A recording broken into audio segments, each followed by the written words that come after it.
और देर किस बात की, शुरू किया जाए।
নমস্কার, আমি সৌমেন আর আপনারা শুনছেন গল্পের জন্য। চলে এসেছি বন্যী পতঙ্গের দ্বিতীয় পর্ব নিয়ে। ইন্ট্রোডাকশন দিয়ে আর বেশি সময় নষ্ট করছি না। যারা এখনও প্রথম পর্ব শুনে উঠতে পারেননি সময়ের অভাবে, দ্বিতীয় পর্বে চলে এসেছেন, তাদেরকে অনুরোধ করব প্রথম পর্ব চ্যানেলের প্লেলিস্টে পেয়ে যাবেন। প্রথম পর্বটি শুনে তারপরে দ্বিতীয় পর্ব কন্টিনিউ করুন।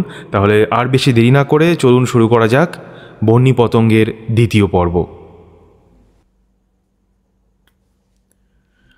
মোহনা ছবিটা দেখল ভালো করে, তারপর আরও কাছে এগিয়ে গেল। আরও ভালো করে দেখল, অনেকটা সময় নিয়ে দেখল। বহু যত্নে ছবিটিতে হাত বুলিয়ে দেখতে থাকল। আস্তে আস্তে আঙুল বোলাতে লাগলো নৃত্যরতা রানীর নাচের পোশাকের দিকে। অনেক সময় ধরে অনুভব করতে লাগলো ছবিটির প্রতিটি অংশ।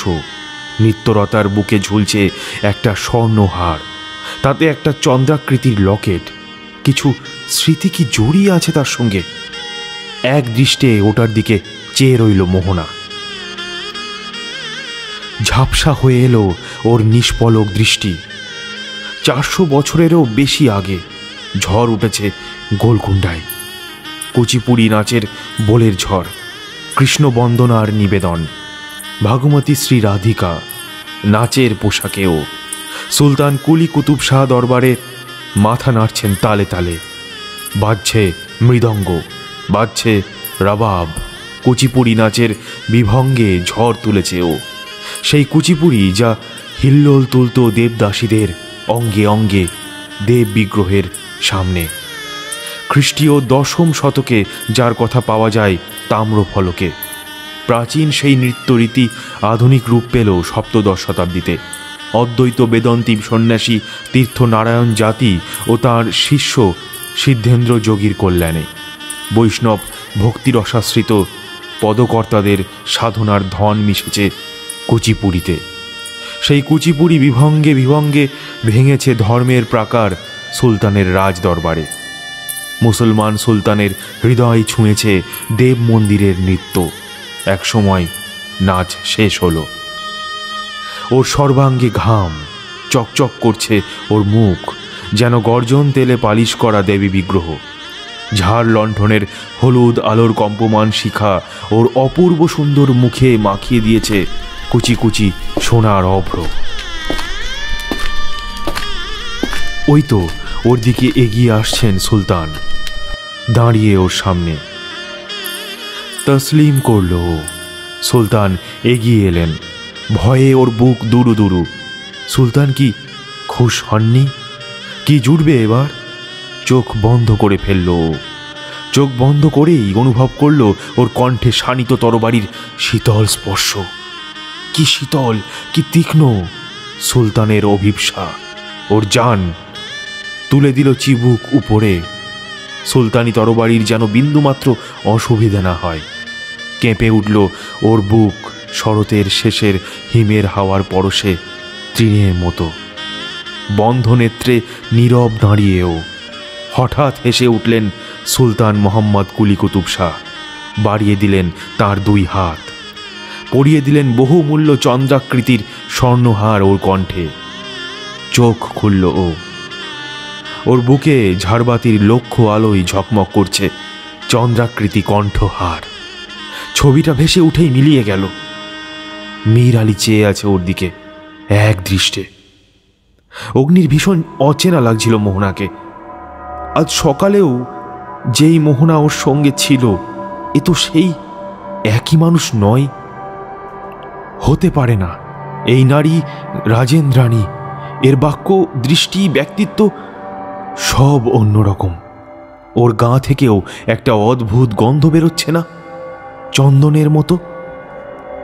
এটা কি পাস্ট লাইফ রিগ্রেশন? অনেকে বিশ্বাস করেন যে মানুষকে সম্মোহিত করে তাকে তার পূর্বজন্মে ফিরিয়ে নেওয়া সম্ভব, কিন্তু সেই পদ্ধতিতে তো বিছানায় বা সোফায় শুয়ে রেখে কিছু বিশেষভাবে নিয়ন্ত্রিত পরিবেশে করা হয়। ডক্টর তৃপ্তি জৈনের পাস্ট লাইফ রিগ্রেশনের শো দেখেছে অগ্নি। এখানে মোহনা তো কোনো নিয়ন্ত্রিত পরিবেশে নেই, নাকি আছে? যীশু খ্রিস্টেরও জন্মের প্রায় 200 বছর আগে মহামুনি পতঞ্জলি যোগসূত্রতে প্রতিপ্রসবের ধারণা আছে, যা কিনা সময়ের উল্টো পথে হেঁটে জন্মের আগে পূর্বজন্মে যাওয়ার যোগ পদ্ধতি। প্রতি অর্থে উল্টো, তাই প্রতিপ্রসব মানে টু আনডু দ্য বার্থ। গত জন্মের কর্মরাশির প্রবৃত্তির তরঙ্গ রেখাপাত করে এই জন্মে সমুদ্রের বেলাভূমিতে জলের স্রোতের রেখার মতো।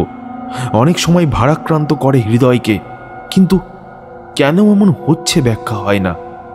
পতঞ্জলির এই যোগে প্রতিপ্রসবকে বলা হয়েছে বিগত জন্মের কথা জেনে এই জন্মের সমস্যার অবসান করার কথা। বৌদ্ধরাও বিশ্বাস করেন জন্মান্তরের।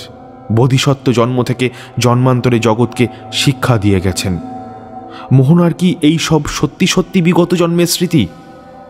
অস্ফুটে কি সব বলে উঠল মোহনা, যেন নেশার ঘোরে, ছবিটির উপরে আঙুল বোলাতে বোলাতে। সেই অস্ফুটে বলা বাণী শুনে চমকে গেল মীর আলী। মুখে অবিশ্বাস, কৃতজ্ঞতা, না চাইতেই সব পেয়েছি অভিব্যক্তি। আবার কি বলল মোহনা মীর আলীকে? মীর আলী ব্যগ্র হয়ে কি একটা উত্তর দিল। অগ্নির মাথা ঘুরছে, গা গুলোচ্ছে। মোহনা আর মীর আলী কি ভাষায় কথা বলছে? এ তো তেলুগু নয়। অগ্নি কিছুটা তেলুগু ভাষা বোঝে, ওর কিছু কলিগ আছে অন্ধ্রপ্রদেশের। এটা কোন ভাষা? তার চেয়েও আশ্চর্যের ব্যাপার এই যে মোহনা এই অদ্ভুত ভাষা জানলো কিভাবে। কিছুটা মনে হচ্ছে উর্দু, আরবি, আবার কখনো মনে হচ্ছে তেলুগু। অগ্নি হলফ করে বলতে পারে যে ও কখনো এই ভাষা শোনেইনি। মোহনা ছবিটা দিয়ে দিল মীর আলীকে। মীর আলী সসম্ভ্রমে 2 হাত পেতে ছবিটা নিল ওর হাত থেকে। মীর আলীর পার্সোনালিটিটাই পাল্টে গেছে।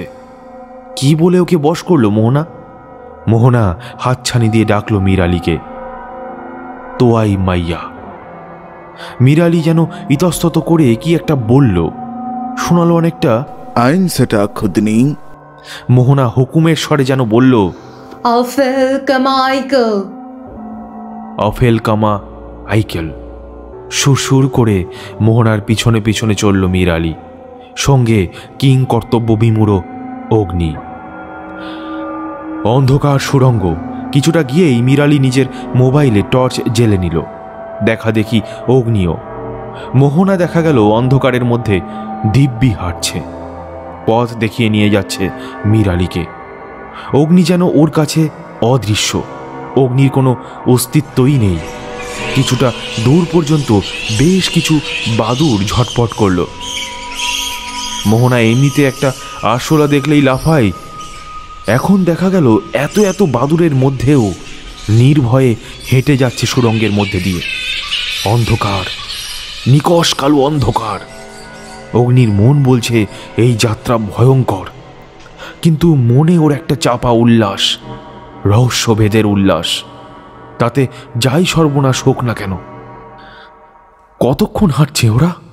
10 মিনিট, 15 মিনিট। সময় এখানে থমকে দাঁড়িয়েছে। কত শত বছর পর এখান দিয়ে কোনো জীবন্ত মানুষ গেল তা যেন এই পাথরগুলোরও মনে নেই। এক মৃত্যু গহ্বর, যা হাঁ করে আছে এত শতাব্দী পরে আসা জীবন্ত মানুষগুলোকে গিলে ফেলার জন্য। এসো এসো, আরো ভিতরে এসো, আরেকটু আরেকটু। অন্ধকার, তাতে কি? অন্ধকারেই তো কারো কারোর চোখে মানিক জ্বলে, দেহি বা বিদেহী। শুনতে পাচ্ছ না? আরো ভিতরের ডাক। মীর আলী বিভ্রান্ত। আর কত দূরে? আচ্ছা, ও কি সত্যিই মীর আলী, নাকি মীর আলীর দেহে অন্য কেউ, 400 বছর আগের কেউ? মোহনার শরীরেও কি রানী ভাগমতী? আচ্ছা, রানী ভাগমতীকে কি কতল করা হয়েছিল? কে করেছিল? পেশোয়াই বা কে? কোনো এক পেশোয়ার কথা বলছিল না ভাগমতী? বলছিল না পেশোয়া চাইলে তো নিজেই ওকে মেরে ফেলতে পারতেন, কিন্তু নিজে হাতে মারলেন না কেন? কেন মারবেন নিজে হাতে? যেই পেশোয়া নিজে এত ইতিহাস সচেতন, যার মধ্যে রানী ভাগমতীকে ইতিহাস থেকে দূরে সরিয়ে দেওয়ার মতো দূরদর্শিতা দেখা যায়, সেই পেশোয়া নিজে হাতে খুন করবেন রানীকে? নাকি গুপ্তঘাতক লাগানো সহজ? শেষে গুপ্তঘাতককে হত্যা করতে কতক্ষণ? মাথা ঘুরছে অগ্নির। ঘোর লেগেছে নেশার, তার মধ্যে মাথায় ঘুরপাক খাচ্ছে এই সব প্রশ্ন। সুড়ঙ্গের ভিতর অনেকটা পথ হেঁটে মীর আলী হঠাৎ দাঁড়িয়ে পড়ল ভাগমতী সামনে। তিনি এগিয়ে চলেছেন। ইনিয়াদাব আবেদ মেন্টালেক। মীর আলীর স্বরে বিদ্রোহের আভাস। ও কি আর যেতে চাইছে না? থমকে দাঁড়ালেন ভাগমতী, পিছনে ফিরে তাকালেন। মোবাইলের আলোতে সেই মূর্তি দেখে শিহরণ খেলে গেল অগ্নির। মোহনার পোশাকে ইনি কে? এর ছবি তো দেখেছিল অগ্নি মিউজিয়ামে। এই তো রানী ভাগমতী। এর আগেও বলতো মোহনা রানী ভাগমতীর মতো দেখতে। এখন এই মূর্তি দেখে একটাই কথা বেরোবে, সেটা হলো রানী ভাগমতী কিছুটা মোহনার মতো দেখতে। এতটা শারীরিক ট্রান্সফরমেশন কিভাবে সম্ভব? সেই দৃষ্টি, সেই শরীরের ভাষা, যা মানায় দুর্ভেদ্য গোলকুন্ডা দুর্গের চূড়ায় সুলতানি প্রাসাদে। এ তো সেই মোহনা নয় যে সময়ে সময়ে ক্রীড়া চপলা, বাংময়ী, অভিমানী। ওরা সুড়ঙ্গে ঢোকার সময়ই মোহনার ব্যক্তিত্ব পরিবর্তিত হয়ে গিয়েছিল ঠিকই, কিন্তু এখন সুড়ঙ্গের মধ্যে এতটা পথ চলার পর তো মোহনার আইডেন্টিটিটাই পরিবর্তিত হয়ে গিয়েছে। না, সামনের ওই নারী কিছুতেই মোহনা হতে পারে না। 400 বছর আগের অসামান্য রূপবতী, গুণবতী, কুতুবশাহী সাম্রাজ্যের রানী ভাগমতী স্বয়ং শরীর ধারণ করে ওর সামনে দাঁড়িয়ে। 400 বছর আগে যেই নারীর মৃত্যু হয়েছিল লোকচক্ষুর আড়ালে, যার স্মৃতিসৌধও রচনা করা হয়নি ইতিহাসের পৃষ্ঠা থেকে তাকে মুছে ফেলার প্রচেষ্টায়, সেই নারীকে বংশ পরম্পরায় কামনা করে এসেছে এক অতি সাধারণ নাগরিক বংশ। সেই কামনায় বাসনায় বন্যী পতঙ্গের মতো প্রাণ দিয়েছে সেই অভিশপ্ত বংশের সব পুরুষ। সেই উদগ্র কামনা বাসনা আজ বিদেহী রানী ভাগমতীকে নতুন দেহ দিল। নতুন দেহে লোকচক্ষুর আড়ালে রানী ভাগমতী আবার ফিরে এসেছেন। রানী ভাগমতী স্থির হয়ে চেয়ে রইলেন মীর আলীর দিকে। মোবাইলের আলোয় ওই দৃষ্টি দেখে ভয় পেয়ে গেল অগ্নি। ওই দৃষ্টির সামনে কুঁকড়ে গেল মীর আলী। অদ্ভুত ভাষায় কি একটা নির্দেশ বেরিয়ে এলো রানী ভাগমতীর মুখ থেকে। অর্থ বুঝল না অগ্নি। নির্দেশ শুনে মীর আলী আবার পিছু পিছু চলল রানীর। তার পিছনে অগ্নি। আরও অনেকটা এগিয়ে একটা বড় বিস্ময় ওদের সামনে প্রকাশিত হলো। সুড়ঙ্গটা 2 ভাগে ভাগ হয়ে গেল। একটা পথ গেছে বাঁ দিকে, অন্যটা ডান দিকে। এই তথ্য তো জানা ছিল না। ইতিহাস কি এটা জানে? মূল সুড়ঙ্গের থেকে বেরোনোর এই শাখা সুড়ঙ্গের হদিশ। এবার সাবলীলভাবে বাঁ দিকের পথ নিলেন রানী ভাগমতী। যেন বহু বছরের পরিচিত, নিত্য বিচরিত এই পথে তার অনায়াস যাত্রা। অগ্নির নেশা ধরে গিয়েছে। এই পথ কি করে চিনল মোহনা? না না, এ কি ভাবছে ও? ইনি তো রানী ভাগমতী। মোহনা তাহলে কে? বাঁ দিকের পথে যেতে গিয়ে গোঙানির মতো শব্দ করল মীর আলী। ভয়, আকুতি, অনুশোচনা, লজ্জা সব মিলিয়ে একটা গোঙানি। ও আর যেতে চাইছে না আগে। ধমকে উঠলেন রানী ভাগমতী। ইব্রাহিম। গম গম করে উঠল রানী ভাগমতীর কণ্ঠ সেই সুড়ঙ্গের গভীর অন্ধকারে। প্রতিধ্বনি শোনা গেল, মীর আলীর মাথা নিচু। নিচে অঙ্গুলি নির্দেশ করে হুকুম দিলেন রানী ভাগমতী। অগ্নি মোবাইলের আলোয় দেখল সুড়ঙ্গের মধ্যে একপাশে রাখা একটা বড় পাথর, তার আশেপাশে কিছু জমা হওয়া জিনিসপত্র। মীর আলী সেদিকে তাকিয়ে ঘামছে দরদর করে। ওর হাত পা ঠক ঠক করে কাঁপছে। ইব্রাহিম। আবার গম গম করে উঠল রহস্যময় সেই নারী কণ্ঠ। কে ইব্রাহিম? অগ্নি অবাক হয়ে এদিক ওদিক তাকালো। অন্য কেউ? তা কি করে হবে? এখানে মীর আলী আর ও নিজে ছাড়া তো কেউ নেই। কাকে ডাকছেন উনি? মীর আলী সাড়া দিল ওই ইব্রাহিম ডাকে। বসে পড়ে দুই হাতে সরাতে চেষ্টা করলো ওই ভারী পাথরটা। প্রচণ্ড ভারী। হাত লাগালো অগ্নিও, যদিও অগ্নির কাছে কোনো ধারণাই নেই কি সব ঘটছে। পাথরটাই বা সরানো হচ্ছে কেন? অনেক চেষ্টার পর সরানো গেল পাথরটা। মোবাইলের আলো এসে পড়ল ওর উপরে। চিৎকার করে উঠল অগ্নি। ইব্রাহিম মাথা নিচু করে আছে, বড় বড় শ্বাস নিচ্ছে, যেন এখনই ওর প্রাণ পাখি বেরিয়ে যাবে। ওর দু চোখে আতঙ্ক। ছবিটা পড়ে গিয়েছে হাত থেকে। ওকেও অচেনা লাগলো অগ্নির। মীর আলী তো এ নয়। ইব্রাহিমকে? কি ঘটছে এই রহস্যময় সুড়ঙ্গে, যা ওর ব্যাখ্যার অতীত? পাথরের নিচ থেকে বেরিয়ে এলো একটা কঙ্কাল। তার পরনে নাচের পোশাক, কোনো নারীর। পোশাকটা একদম ঠিক আছে, এতটুকু ছেঁড়া নেই। কঙ্কালের গলায় একটা হার, হাতে কঙ্কন। ইব্রাহিম দরদর করে ঘামতে ঘামতে নিজের বুকে হাত রাখল। কঙ্কালের গলার হারে একটা চন্দ্রাকৃতির লকেট ঝলমল করছে। জ্ঞান হারালো অগ্নি।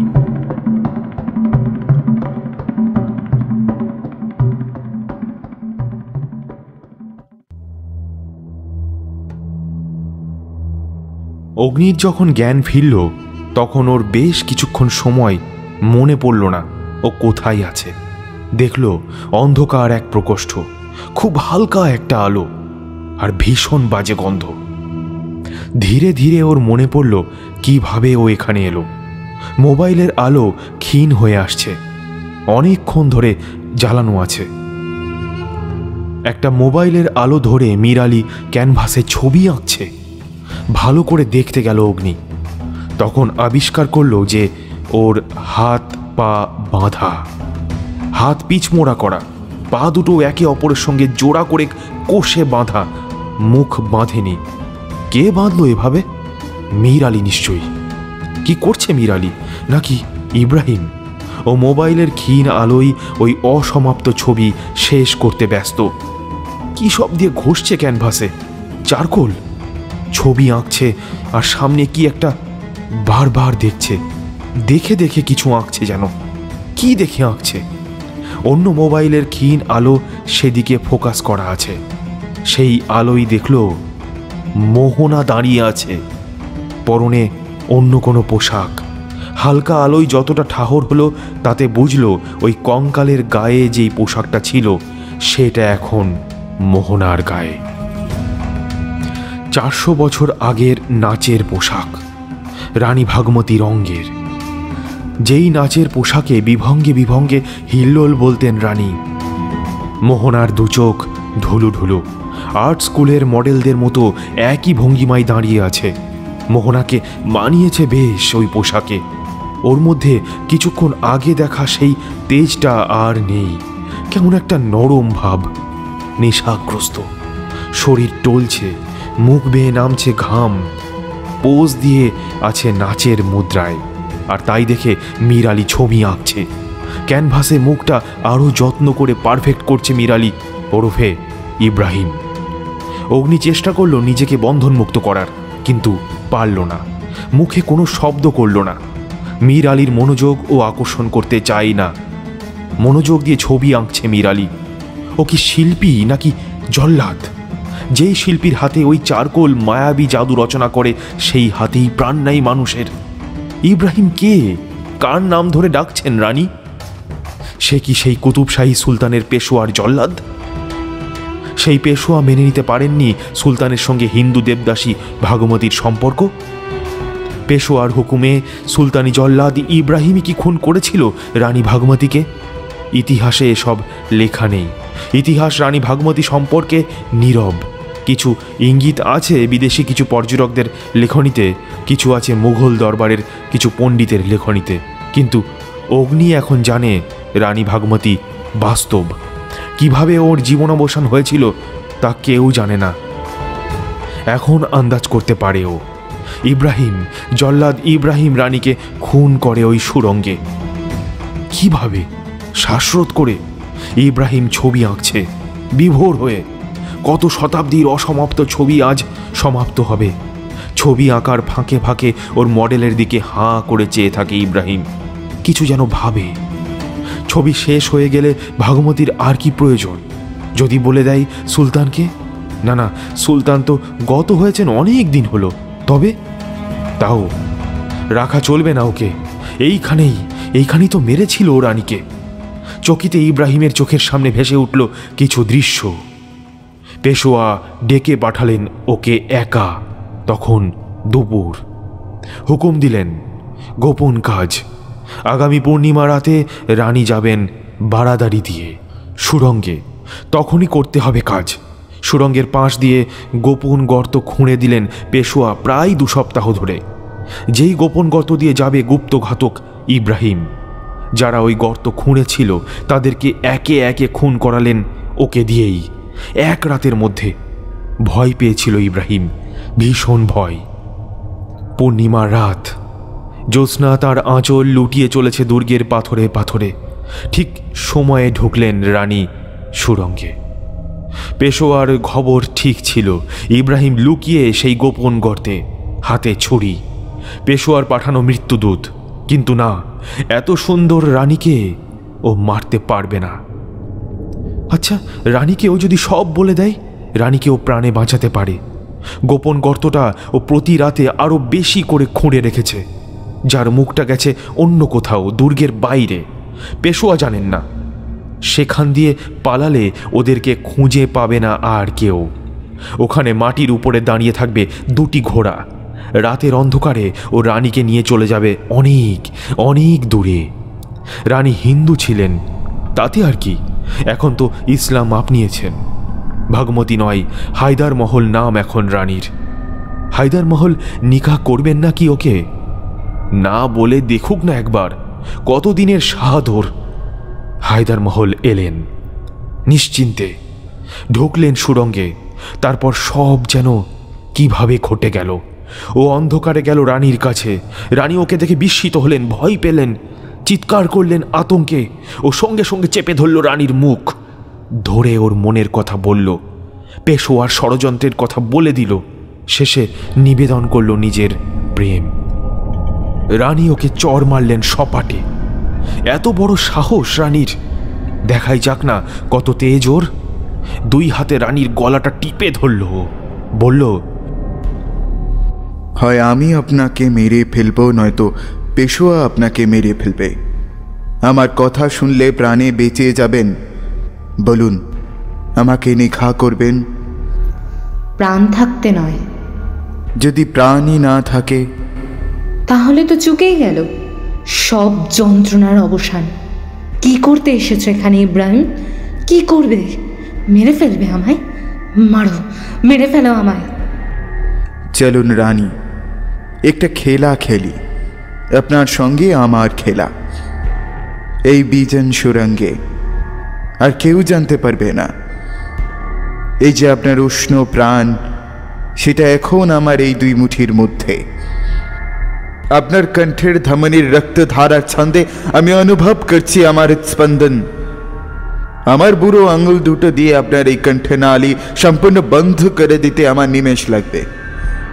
দেখি আপনি আমার কাছে প্রাণ ভিক্ষা করেন নাকি আমি আপনাকে ছেড়ে দিই। যদি আপনি প্রাণ ভিক্ষা করেন আমার কাছে, হেরে যাবেন আপনি। তখন আমাকে নিকাহ করতে হবে আপনাকে। তাই নাকি?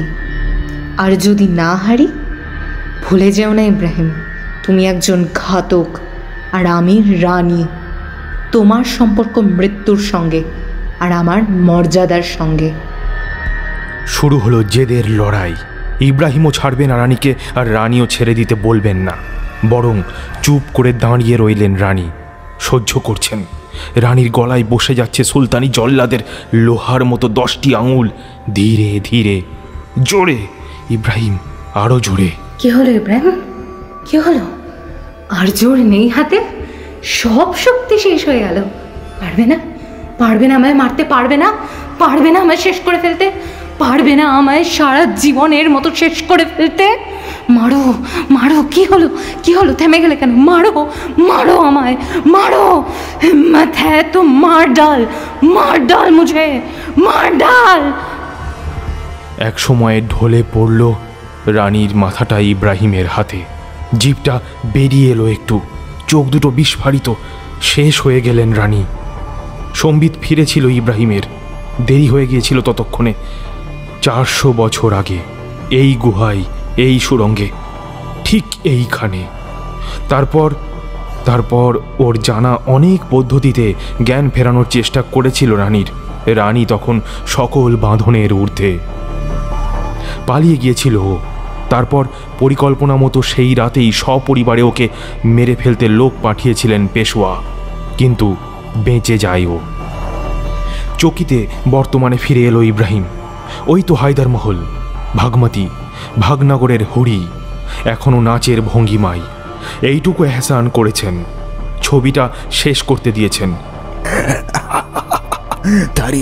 দাঁড়িয়ে থাকো হায়দার মহল, দাঁড়িয়ে থাকো, আমার কাজ শেষ, আমি আসছি, একটু দাঁড়াও, তোমার হচ্ছে, আজ পেয়েছি তোমার হাতের কাছে। অগ্নি দেখল মীর আলী ছবিটা রেখে দিল মেঝেই। তারপর বসলো বজ্রাসনে। কি সব বলতে শুরু করলো বিড়বিড় করে, অনেকটা প্রার্থনা করার মতো। তারপর মাথাটা এদিক ওদিক করলো কয়েকবার। মোবাইলের আলোটা নিভে এসেছে, আর বেশিক্ষণ টানতে পারবে না। মোহনা দাঁড়িয়ে নাচের মুদ্রায়, নিজের পোশাকের উপরে ওই 400 বছরের পুরনো পোশাক পরে টলছে ও, পড়ে যাবে যে কোনো মুহূর্তে।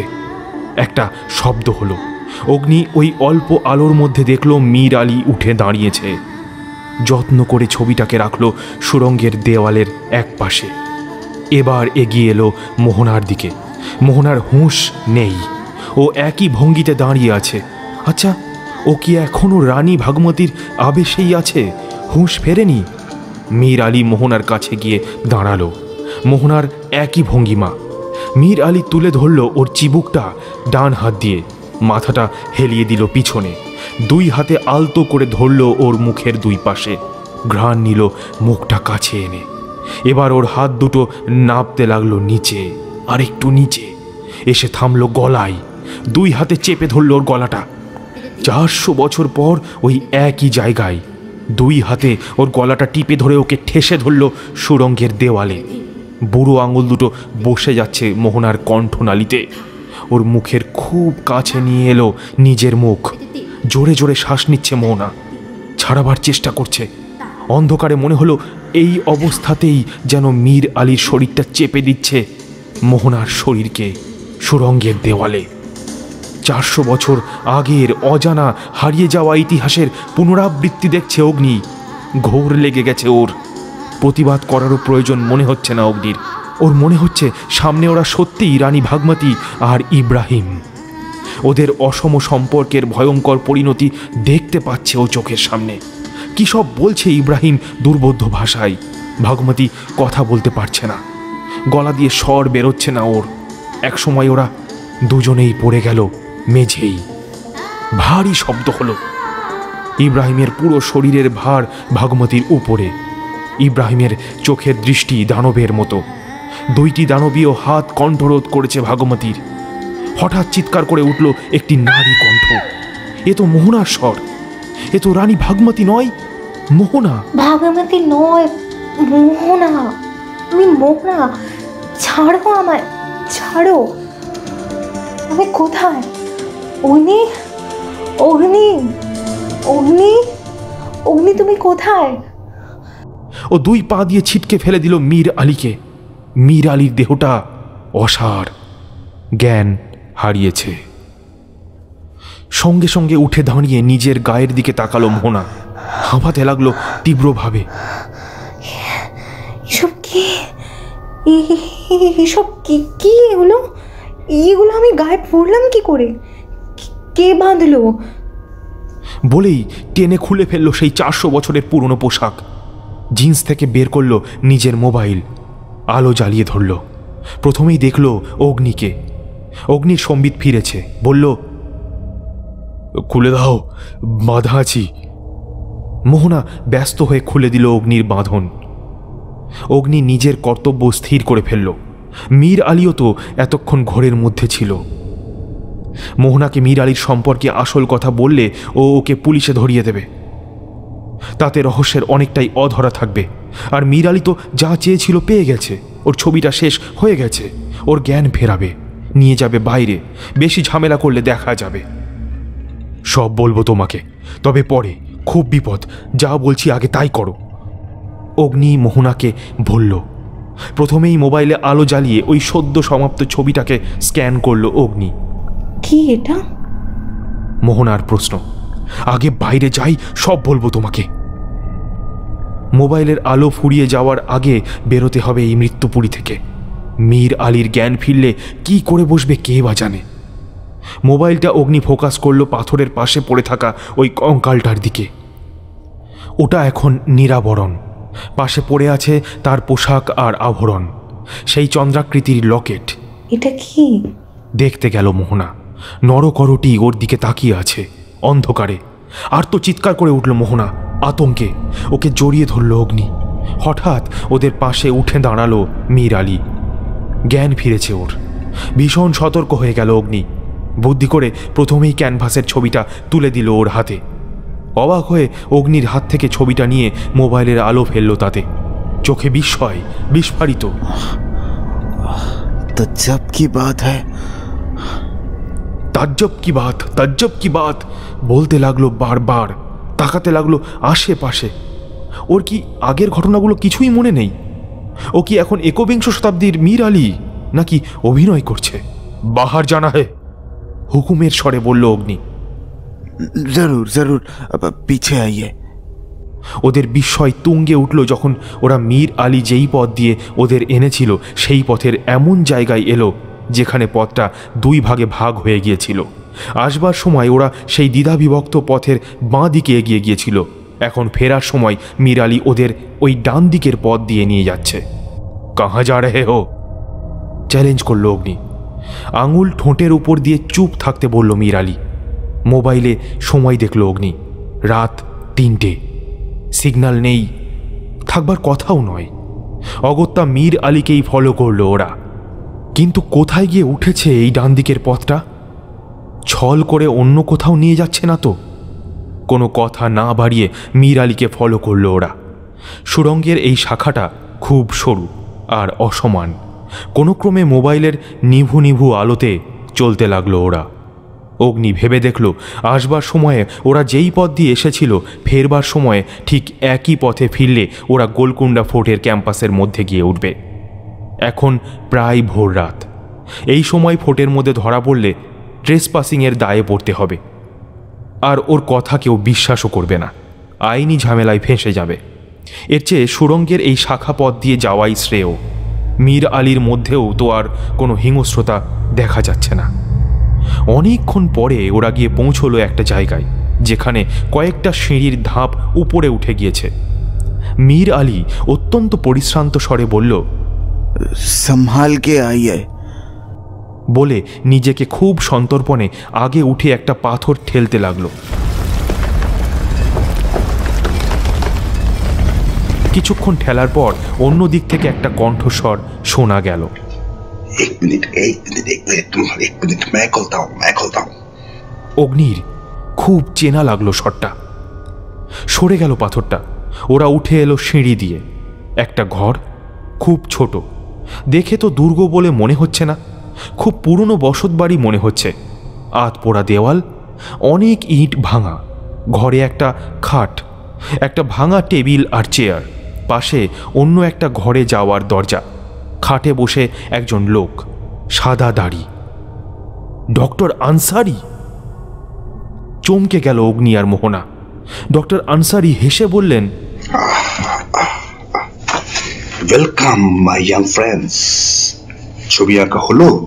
এত রাত হলো কেন? অগ্নি চুপ। ডক্টর আনসারির ভূমিকাটা এখানে ঠিক যে কি তাও বুঝে উঠতে পারছে না। ওদিকে একটা শব্দ। মীর আলী ছবিটা বের করে বিছিয়ে দিল টেবিলে। অসাধারণ ছবি। ছবিটা সম্পূর্ণ হয়ে আরও সুন্দর লাগছে। পুরনো কেল্লার সামনে অন্ধকারে একা নাচ করছেন রানী ভাগমতী। রানীর দৃপ্ত ভঙ্গির সঙ্গে মিশেছে তাঁর দেহবল্লরীর সৌন্দর্য। পোশাকটা অবিকল অগ্নি যেমন দেখেছিল সুরঙ্গের মধ্যে মোহনাকে পড়ে থাকতে। বাহ বাহ বাহ, বহুত খুবসুরত, বহুত খুবসুরত, বহুত খুবসুরত, ওয়ান্ডারফুল। প্রশংসা করলেন ডক্টর আনসারি। তারপর তাকালেন মোহনার দিকে, মুখে সপ্রশংস হাসি। মোহনা মুখ সরিয়ে নিল। ডক্টর আনসারি মীর আলীকে বললেন, পিলে।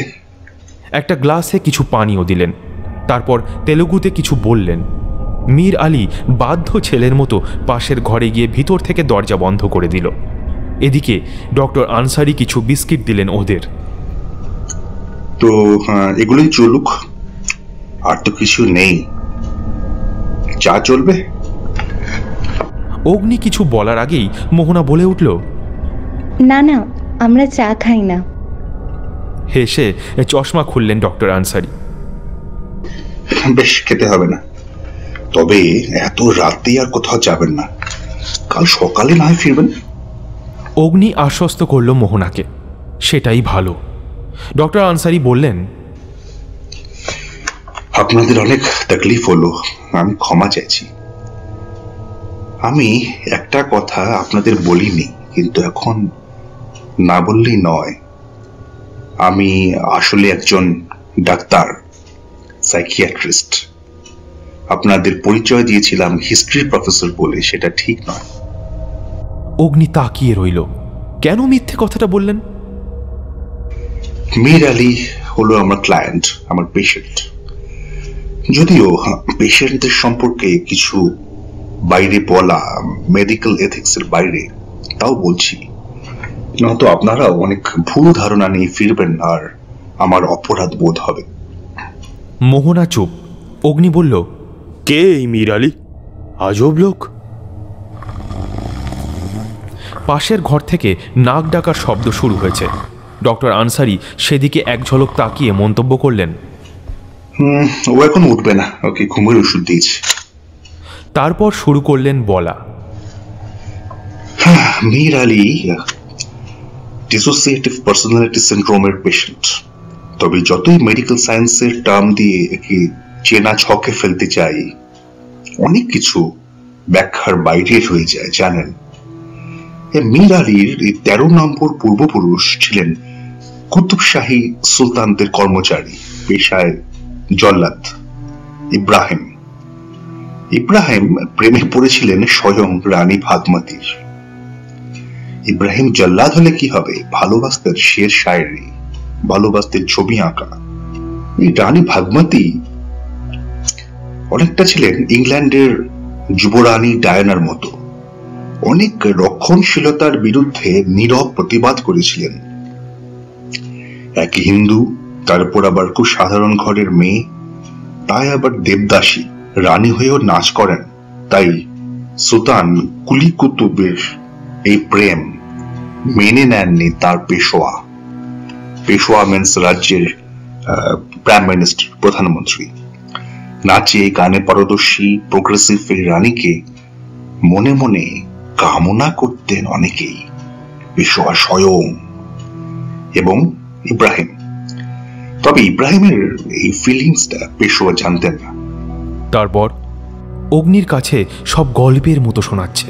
চা চলবে? আমি কিন্তু আমার জন্য বানাবো। ডক্টর আনসারি লোভ দেখালেন। মাথা নেড়ে সাই দিল অগ্নি। পাশের ঘরে নাক ডাকার শব্দ আরও গভীর হলো। 3 কাপ চা বানিয়ে সে ডক্টর আনসারি আবার বসলেন। চুমুক দিল অগ্নি। অসাধারণ চা।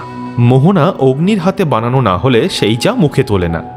এটা দেখা গেল বেশ চুকচুক করে চুমুক দিচ্ছে। আবার বলা শুরু করলেন ডক্টর আনসারি।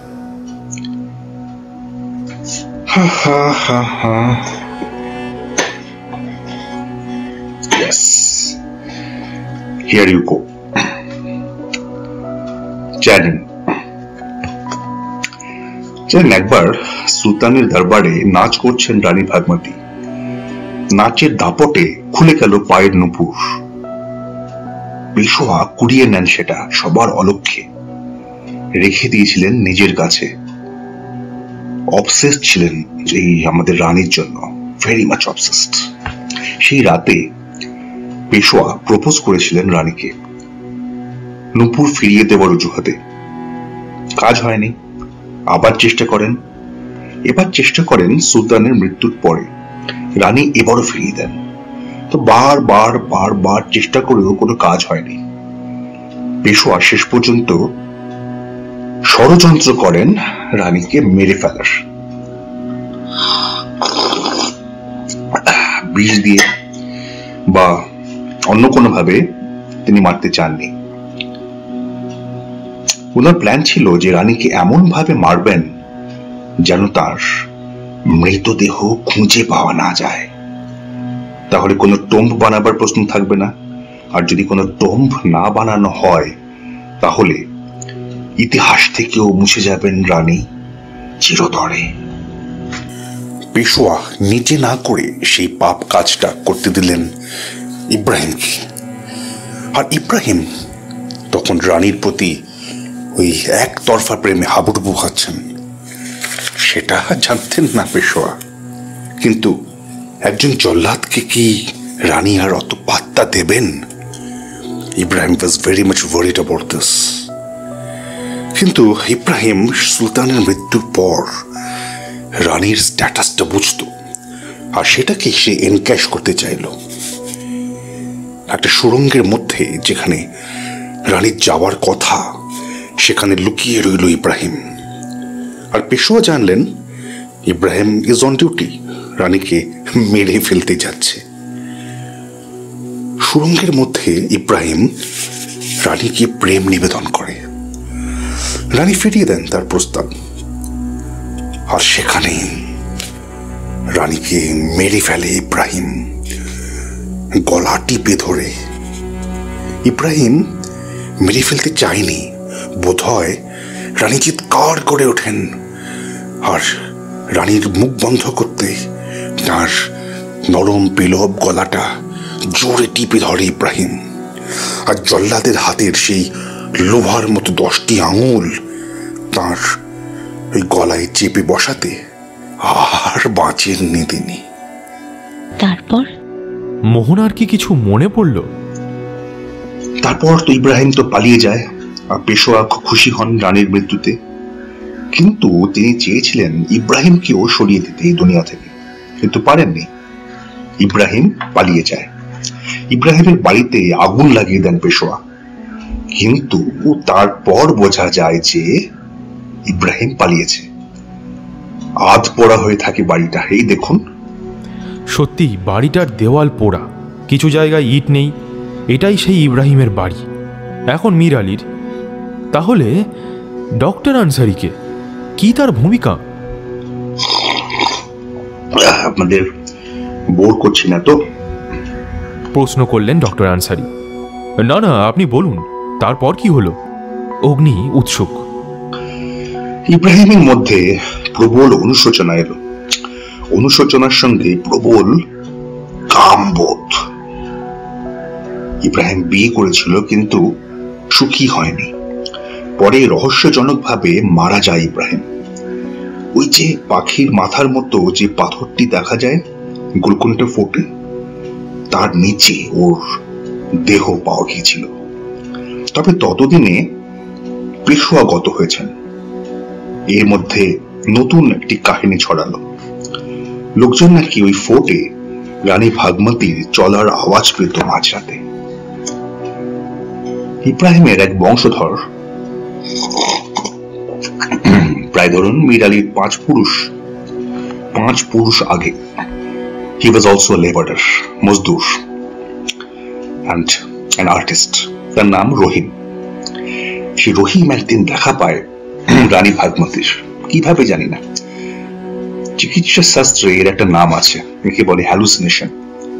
যা নেই, যা এক্সিস্ট করে না, তাও স্পষ্ট দেখা। ব্রেনের নিউরনগুলো এমন ভাবে ফায়ার করে যে সাবকনশিয়াস লেভেল থেকে প্রবৃত্তিগুলোকে নিয়ে আসে কনশিয়াস বা চেতনার উপরের স্তরে। তো যেভাবেই হোক, লোকজন বলে যে রানী ভাগমতীর মৃত্যুর প্রায় 150 বছর পর রহিম তাকে দেখতে পায়। কি হয়েছিল কেউ জানে না। রহিম তো পাগল হয়ে যায়। এই পাগল অবস্থাতেই ও একটা ছবি আঁকতে শুরু করে, সেই রাতে ঠিক যেমনটি ও দেখেছিল ঠিক তেমনটি, কিন্তু শেষ করতে পারে না। মুখটা এঁকে গিয়েছিল স্পষ্ট করে, আর ছবিটা আঁকা শেষ হবার আগেই রহিম মারা যায়। তারপর বংশ পরম্পরায় ওরা ছবিটা শেষ করতে চায়, তার জন্য খুঁজে বেড়ায় ওই মুখের মালকিনকে। সেই ওমান তাড়া করে বেরিয়েছে বংশ পরম্পরায়, পাগল হয়ে যায় সবাই। কার্সড বংশ। অগ্নি তাকালো মোহনার দিকে। এই কাহিনী ও শুনেছে মোহনার মুখে। ডক্টর আনসারি মোহনার দিকে চেয়ে বললেন, জানেন, এই মীর আপনাকে প্রথম দেখে দিন আগে সন্ধ্যাবেলা আপনারা যখন গোলকুন্ডা ফোর্টে গিয়েছিলেন, তো গোলকুন্ডা ফোর্টের ক্যাম্পাসে মীর আপনাকে প্রথম দেখে। আর দেখেই ও মিল পেয়ে গেল ওই ছবিটার সঙ্গে। ওই ছবিটার মধ্যে যে রানী ভাগমতীর মুখ আছে, তার মুখের সঙ্গে আপনার মুখের মিল খুঁজে পেত মীর। সঙ্গে সঙ্গে ও আপনার ছবি তুলে আমাকে পাঠালো। আমিও দেখলাম সত্যি খুব মিল আছে আপনার মুখের সঙ্গে। ও আপনাকে দেখে আর স্থির থাকতে পারলো না। ও আমাকে অনুরোধ করলো আপনার সঙ্গে ওর ইন্টারাকশনের সুযোগ করে দেওয়ার জন্য। ও ছবিটা কমপ্লিট করবে, আর সেটুকুই ওর অনুরোধ, এর বেশি কিছু নয়। এখন দেখুন, আপনাকে সরাসরি গিয়ে বলতে পারে না। আমিও ভাবলাম ও যদি সত্যিই ওর অবসেশন থেকে বেরিয়ে আসতে পারে তো মন্দ কি, এটাই একটা সুযোগ ওকে সুস্থ করার। মীর সেই সন্ধ্যার সময় আপনাকে একরকম শ্যাডো করে আপনাদের পরের দিনের প্ল্যান জেনে নিয়ে আমাকে জানায়। আমাকে অনুরোধ করে যেন আপনাদের কাছে আমি ওর নাম গাইড হিসেবে রেকমেন্ড করি। আর আমিও এতে আপত্তির কিছু দেখিনি, কারণ মীর আলীর মতো গাইড সত্যি বলতে এই গোলকুন্ডা ফোর্টে কেন, ইন্ডিয়ার যত ঐতিহাসিক জায়গা আছে কোথাও পাবেন না। পরে জানতে পারি মীর আমাকে অনুরোধ করেই ক্ষান্ত হয়নি, আমাকে আরো অনুরোধ করেছে যাতে ওকে আপনার সঙ্গে দেখা করিয়ে দিই। ওদিকে এক সাধুর খপ্পরে পড়েছে, যার থেকে ওর ডিমান্ড আরো অনেক বেশি। এই মীর ইমোশনালি ভীষণ ভালনারেবল, আর সাধুর সেটা বুঝতে সময় লাগেনি। সাধু ওই কালী মন্দিরে আস্তানা গেড়েছেন কিছুদিন হলো, এসেছেন বেনারস থেকে। কিসব বুঝিয়েছেন রেগুলার পূজারীদের, তারাও আপত্তি করেননি। কিছু সিদ্ধাই আছে। ওই সিদ্ধাই বলতে আপনারা জানেন তো, যাকে আমরা বলি it is something about the past life regression. তো সেই সাধুর কাছে মীর নিজের পাস্ট লাইফ রিগ্রেশন করা এবং সাধুকে অনুরোধ করে এমন কিছু একটা করতে যেন ওই মোহনা ম্যাডামের সঙ্গে দেখা করার সময় ওর সেই সব সাবকনশিয়াস স্মৃতি মনে পড়ে। আর এমনিতেই তো ওর ডিসোসিয়েটিভ পার্সোনালিটি ডিসঅর্ডার আছে, ওই যে বললাম এসবেও খুব ভালনারেবল। কিছু ড্রাগস আছে যাতে মনের অতলের স্মৃতি তুলে আনতে পারে, এক্ষেত্রেও তাই করলো। তবে এসব ব্যাপারে ও আবার কোনো পারমিশন নেয়নি। আমি জানতে পারলে ওকে বারণ করি, বুঝলেন, কিন্তু আমি ওকে ওর ছবিটা আঁকার ব্যাপারেই ওকে সীমাবদ্ধ থাকতে বলি। এর বাইরে গেলে তার পরিণতি খুব একটা সুখের হবে না আমি জানতাম। মীরের সমস্যাটা এমন একটা জায়গায় গেছে যেখানে সিম্পল মেডিকেল টার্মস ব্যবহার করে ওর সমস্যাটা বোঝানো যাবে না। অনেকেই বলেন যে past life regression is real and it helps curing unaccounted ailments. Mir ওর আগের জীবন আর ওর বর্তমান জন্মের মানসিক সমস্যার একটা কমপ্লিকেটেড কেস। তো ওই সাধুকে আমার কথা বলে, আমি এসবে বারণ করেছি সেটাও সেই সাধুকে বলে দেয়। আমিও গোলকুন্ডা ফোর্টে ছিলাম দুপুরবেলা, মীর যাতে বাড়াবাড়ি করে না ফেলে সেটা দেখতে। ওখানে আমার দিকে পাথর ছুঁড়ে মারে ওই সাধু, আমাকে তাড়াতে। আমি এড়িয়ে যাই, নয়তো it could have been an accident. একটু হলে মীরের গায়ে লাগতো। আমি চলে আসি আর চান্স নিয়ে নিই। আর মীরের মধ্যেও তখনও কিছু আমি আনইউজুয়াল দেখতে পাইনি।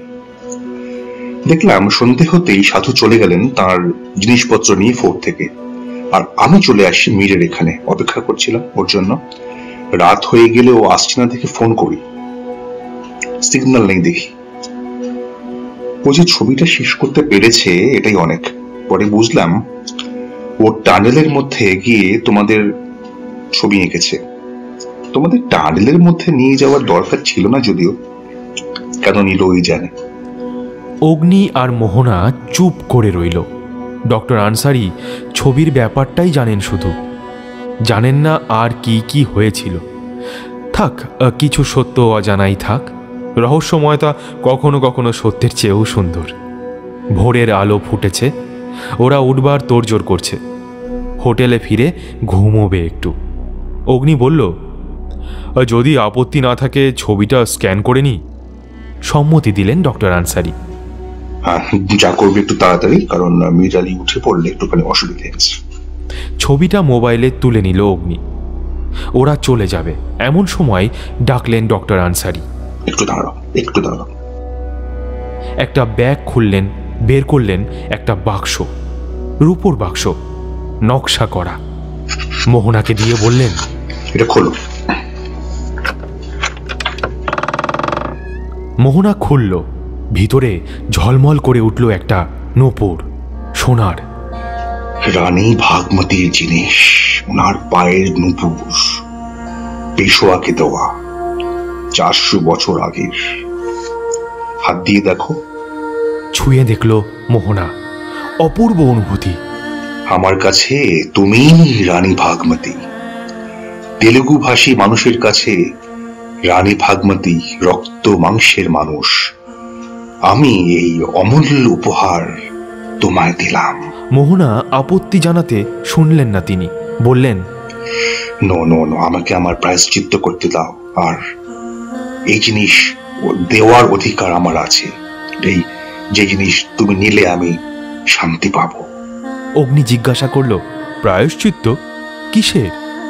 ডক্টর আনসারি চুপ করে থেকে বললেন, আমার অপরাধ রানী ভাগমতীর কাছে, আমার অপরাধ ইব্রাহিমের কাছে, আমার অপরাধ ইতিহাসের কাছে, আমার অপরাধ তোমাদের কাছে। আমার গায়ে সেই পেশোয়ার রক্ত বইছে। ভোরের সূর্য তখন সবে তার প্রথম কিরণে রাঙিয়ে দিয়েছে আকাশ। শুরু হয়েছে আজান। নতুন দিন, নতুন সূর্য। সাপ মোচনের কিরণ সম্পাতে ধন্য করেছেন ধরণীকে। রানী ভাগমতীর নূপুর হাতে নীরবে বেরিয়ে এলো অগ্নি আর মোহনা।